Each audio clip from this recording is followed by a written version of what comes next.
Oh, I'll get it. Hello. Working on place command with Murphy. Okay. Normally I think he'd be barking right now, but I think here he assumes that's off the table. Yes. And we're gonna do a recall. Hey, With a beep and then point and say place. Hey. Wow. Yeah. Good. So the place command is where they learn to go to a raised cut and stay until released. We didn't tell him to down, but he's doing that by choice, and I love that. So step 1 is teaching him to go when asked, and step 2 is teaching him to stay until released or given another command. So like right now, when he chooses to get off without permission, collar is on, we're gonna guide him back and then turn the collar back off. And we do that as many times as we need until he decides, oh, maybe I should just stay on the bed. There's the recall and point and say place. Clearly the trigger was opening a door over here, so we'll repeat the same trigger, and this time he'll learn how to avoid the collar turning on and stay on the bed. Good job. We've got Sparkle out as a distraction. And so what we just did right there, that was a lot of progress, because he just learned in that one rep, hey, I can't just step off here whenever I want, even if there's something I really want to go towards. Nice job. Good job, Murph. Bringing in another dog. Great.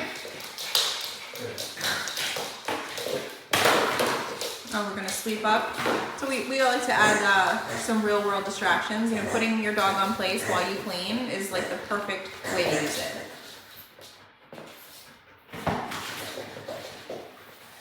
Ridges in his kennel. I just dremelled some nails, so that's why there's nail dust. Good job, Murph.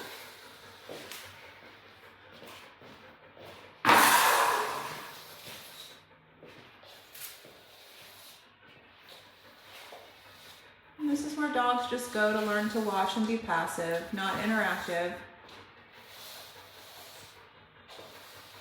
What do you think about him being described as a vocal dog and talking to her all the time? Crazy, I haven't heard it. I think it's, obviously it's demanding behavior. Obviously, yes. Obviously, it's not something. The reason why, it gets worse is because it's entertaining. I think to some people, for some time, I'm sure it gets. But it annoying. really is demanding. I'm sure it gets annoying too, but. He's using it. You can just correct that. You don't need He's to let using it it as a tool to get something he wants, whether it's attention, treats, a ball thrown. So technically, that falls in the category of punishment. Yeah. So, because he's punishing you to get, that's not rewarding you. Well, unless you find it cute, then you're being rewarded. Yeah. But either way, it's a manipulative device, more than likely. A learned behavior to manipulate a situation. Of course, they all have things like that you can see a lot of dogs do charm. Yeah. Maybe he has charm too. Where they'll try to soften a correction, maybe they'll try to get out of trouble by being like that way. But yeah, he definitely has that going on there. And he's dominant, isn't he, with other dogs? Is that something? Oh yeah, the main reason he's here is for his issues with other dogs. He had a Yorkie in his mouth and Yeah, the Yorkie Yeah. in his mouth. So a lot of this is state of mind. Yeah. If you watch our training videos, especially some of like the talking videos from back years ago, there's a lot of talking about training the commands and state of mind.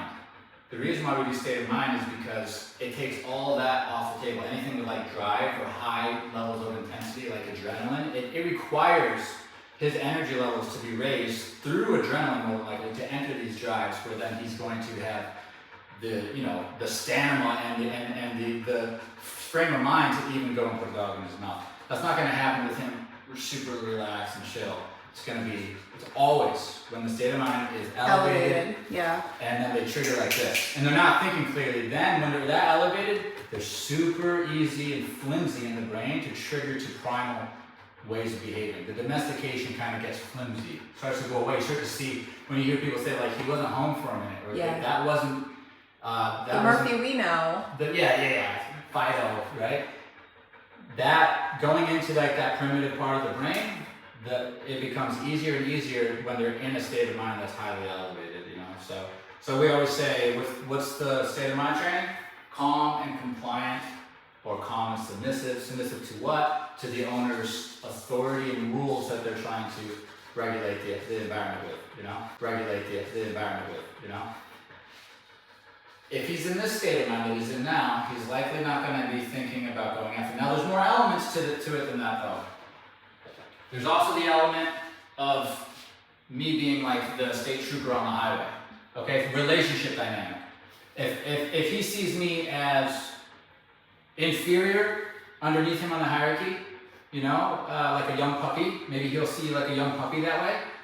He's going to treat that puppy different than he's going to treat, let's say, an older dog than him and a more bigger, stronger, more confident and competent dog. He's going to treat them differently. That's a relationship dynamic, right? So even with humans, it goes that way. How does he feel toward his owner? Does he see them as an authority figure, like you feel when you see a state trooper on the highway and you slow down and everybody slows down? You see 2, 3 state troopers parked there and they're saying, slow down. Are you going to listen? Yeah, typically we do. Why? Because it's the law and that represents consequences. Discipline, punishment for us if we don't follow the rules in front of the state trooper. So if he sees us as an authority figure, then I can say, don't do that, do this, and he listens, right? If he doesn't listen, I correct, direct, move on. What happens is all those behaviors go away. In fact, how powerful this is, the dynamic of the relationship, the way the dog views you, that's the important part. The way you view the dog will inform how they view you, because the way you view the dog is going to influence your responses to their behavior. Your view of the dog is going to change how you respond to the things they do. So if that dog barks like that with you, your response to him is likely different than what my response would be. And therefore, the dog's behavior will either change or strengthen. Like they'll continue to do it if it's reinforced. Self-rewarding, by the way. So you're saying, I'm not reinforcing it. I'm not telling him I want him to do that. Those behaviors are self-rewarding. So doing it's fun, like playing a game. So I'm going to do it just because the act itself is something I enjoy doing. And unless there's a correction from the leader that says it's not worth doing, then they drop it. They drop it. So it's really that simple. But he's 7, 6, 7. He's up there. These are puppy lessons. The puppy first speaks up and no. Redirect, right? Like a mom, like the mother would to the puppy. The puppy's being inappropriate in some way, seen by the mother's eyes, correction. Then direction, and then move on, right? The lack of correct and direct like that growing up keeps those immature behaviors and those overreactions. They become pattern. Now we got a dog that people say, got issues, right? Barking and everything, being very demanding. That's a relationship dynamic where the dog views you as somebody that they can go up to and say, hey, go do this, or no, I ain't doing that. Now imagine that dog doing that, imagine that's me to the police officer, or to the state trooper. And I'm like, no, I'm not doing that, you do this, and now I'm being difficult. How's that scene gonna play out versus me being cooperative? And yes, of course, I appreciate what you're doing for the community, right? How's this gonna turn out differently? It's not different, it's the same with the dog. The dog just knows, the dogs are just so good at getting out of you, viewing them like you're the leader and they're the follower. They're very good at getting you to just be like, yeah, chill, man. Let's just hang out, right? So he's lacking somebody saying, don't do that, and if you do that again, here's a consequence that you're gonna wanna avoid. I love you, but let's not do that. That's like the tough love that he needs moving forward. The whole pack, there's 3 of them, they live together. If my dogs start barking at me in a demanding way or talking to me, it's going to be a bad day for them. Because that is a very big red flag. It won't be happening tomorrow. And it's not because I'm mean. It's because I understand that is a super big problem. It means in a few minutes, if somebody comes to this door, you're not going to be able to stop it. I have no control over this. And if I want it in that moment, it's going to be a big scene. It's going to be a disastrous scene because it's going to be the first time. So we need to maintain, just like they do with each other. If these dogs get together in a room, they go, even if they're familiar with each other, there's these little rituals to make sure the hierarchy is in check. Yep. And if there's a problem with the hierarchy, they're going to, right? So once you learn to talk to the dog like that, they know you're talking to them about hierarchy. It's a whole different thing, you know? They're not used to humans talking like that. They're used to a whole other way of interacting with humans where it's more manipulative and they can kind of get essentially they can kind of get away with not being punished, and they can get away with doing what they want to do. And then they're used to a whole other way of interacting with humans where it's more manipulative, and they can kind of get, essentially they can kind of get away with not being punished, and they can get away with doing what they want to do. And then honestly, they grow up with like that Peter Pan syndrome, you know, where they don't develop fully into like adults. They stay their childish ways or their puppy-like ways carries into adulthood. And other dogs don't. They end up getting into dog fights because other dogs, stable dogs, they don't like that. You know, they don't like that. So, and he tries to be dominant. Well, listen, we got Riggins. We're gonna bring Riggins down. If he tries being, you know, dominant with Riggins can back himself up. Like, obviously he's not going to because I'm here, but he could, and it would be a hard fight for him. So how, you know, is he a bully, or is he gonna do it to any dog, or is he gonna back down? Sometimes they do it to only dogs they know they can bully, and then they see a bigger dog and they just avoid they just don't want anything to do with that, you know? So he obviously doesn't have respect for the voice coming out of the human, right? If you say no, like that, and he doesn't drop the whole room, and then we got problems. 3 dogs, if I can't go, shh, and everybody just kind of goes, wait. Like the cop lights in the back, you're speeding, then that feeling you get when you see the lights with a cop, if that doesn't happen when I say, hey, what are you doing? It ain't gonna work. It ain't gonna work. You need that association so you can use it when you need it, and then we'll all have fun and have a good time. As much as like a dad can have a good time watching all the kids, I'm having fun, yes, but I'm still protecting. You're responsible. Right. I'm still having fun, the kids are having fun. But it's on you. Right. Yeah. I'm also responsible to make sure everyone's behaving, and it's, you know, so same. And if there's one of the kids that are being a handful, and then all of a sudden I can't control them, what do you think it's going to do to the little pack of kids? I'm going to start losing. You ever seen a dog lose control over the pack of kids?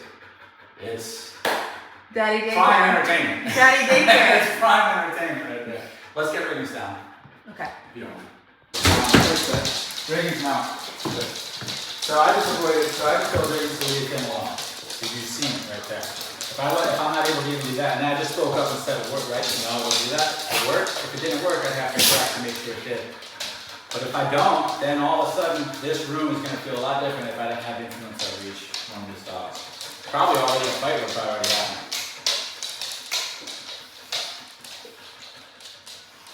He just got in trouble. Did you see what he did wrong? Yeah. No. Don't come into my boundary unless if I didn't offer you in here and you start, no, he's got choices to make. Yeah. And that's another thing I was saying. Hey, Let him make the mistake so he can receive the correction. And then you direct him, and that's how he'll learn. Alright? He's 6, 7. Time to grow up, you know, take the training wheels off. So if he knows not to step off that bed. If he wants to step off from it, let him. he will. I'm ready, but my behavior and my body language doesn't say that. I'm like, hey, because that falls apart as soon as I step out of the room. So, you know, as soon as, it's no good.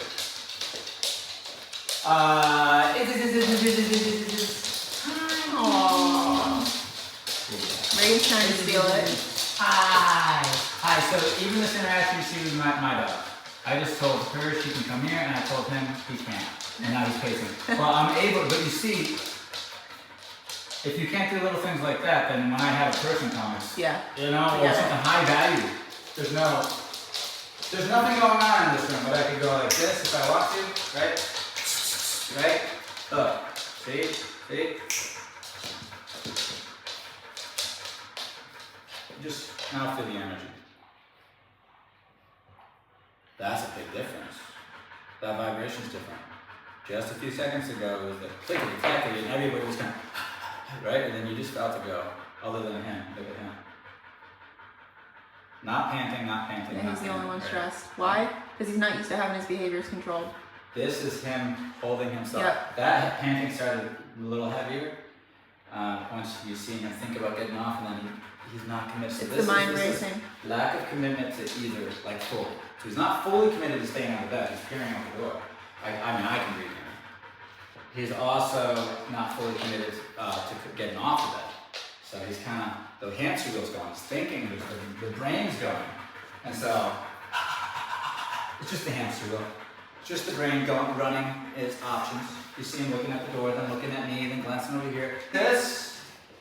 When you see this stress, that's what he has to go through to get to the good stuff. So because he is rewiring his responses, and he is almost a decade old, right? So he has go-to responses. Dog comes in the room, here's my responses. Knock on the door, here's my responses. I want something, I don't want something, here's my responses, and I do them over and over and over and over and over again. I don't think about them. Now he's like, I can't do any of my natural responses, and I have to think before I act and choose a different behavior. And so that's what he's going through. That's when we say they're going through it, he's going through it. They've already went through it years ago. Right? What's on the other side of this is a really nice stable dog, right? Yeah. A really nice dog, but without going through this. Without going through this, you're just making things look nice, but they're all superficial.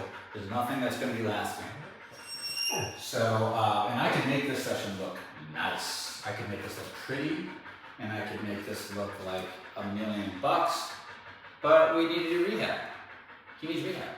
And so he's getting some of that right now, right in front of you. This is his brain working through, rewiring itself. As the days go on, he won't be doing that. He'll be here with these guys, a nice stable brain. Right now, this is what it looks like. Ooh, and I can see his face, and I know you can't be a little far away, but there was an inkling there where he says, door? Do I go out that door? And there's a thought. So I seen a thought. And then he kept himself there. Good boy. So even just me going over, notice 1, 2, 3, I open the door. Not a single thought. Right? He's going through it. Learning. Getting the answer right. Pretty good at that. Good. Hi! How are you? Alright, that's it. Break. Nice. Good boy.